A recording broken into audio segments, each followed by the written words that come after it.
전국에선 지금 어떤 소식이 화제일까요? 우리 고향 소식을 지역 신문으로 알아보는 클릭 전국은 지금입니다.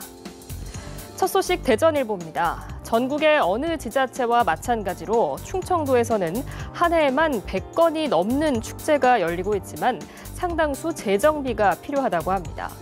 대전과 충남북 등 충청권에서 3일 이상 펼쳐지는 축제가 105개나 되지만 축제별 자생력도 부족하고 경제 유발 효과도 불분명해서 대책 마련이 필요하다는 건데요. 게다가 축제 대부분이 광역지자체나 기초자치단체 주도로 열리기 때문에 예산 상황이나 단체장 의사에 따라 축제 예산이 변경되고 갑자기 열리지 않게 되는 경우도 적지 않다고 합니다. 전문가들은 관 주도가 아닌 민간단체 위주의 축제 전문 조직을 만들어서 일관성 있게 축제를 기획하고 운영해야 한다고 조언하는데요. 지역을 대표할 수 있는 특색 있는 축제가 탄생할 수 있기를 기대하겠습니다.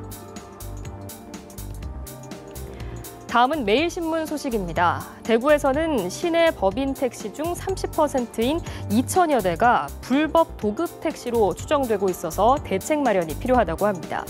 도급 택시란 택시 회사가 운전기사를 정식 고용하는 형태가 아니라 개인에게 일정한 산업금만 받고 택시를 빌려주는 방식으로 이른 불법인데요. 운전자 중에서는 신용불량자나 기초생활수급자가 적지 않다고 합니다. 이들은 정식으로 취업할 경우 월급이 압류되거나 생계비 지원이 중단되는 등의 불이익을 받기 때문에 도급 형태로 일한다고 하는데요.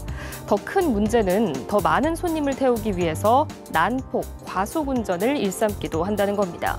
이에 대해 대구시가 택시업계를 상대로 전수조사에 나서기로 했는데요. 불법 도급 택시가 거리를 질주하지 못하도록 철저한 조사가 필요해 보입니다. 마지막으로 전북일보입니다. 전북 지역의 아동학대가 전국 최대치를 기록했습니다. 이런 불명예스러운 조사 결과가 나와서 대책이 요구된다는 소식인데요.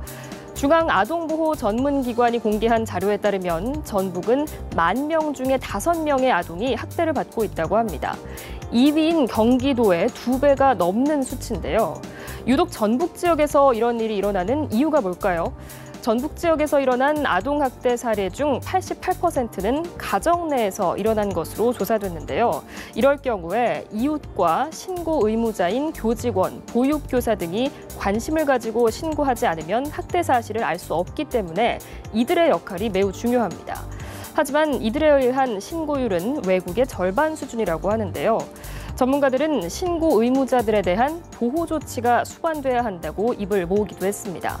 아동학대를 줄일 수 있는 방안에 대해서 깊은 고민이 필요해 보입니다. 지금까지 생생한 지역 소식을 전해드린 클릭 전국은 지금이었습니다.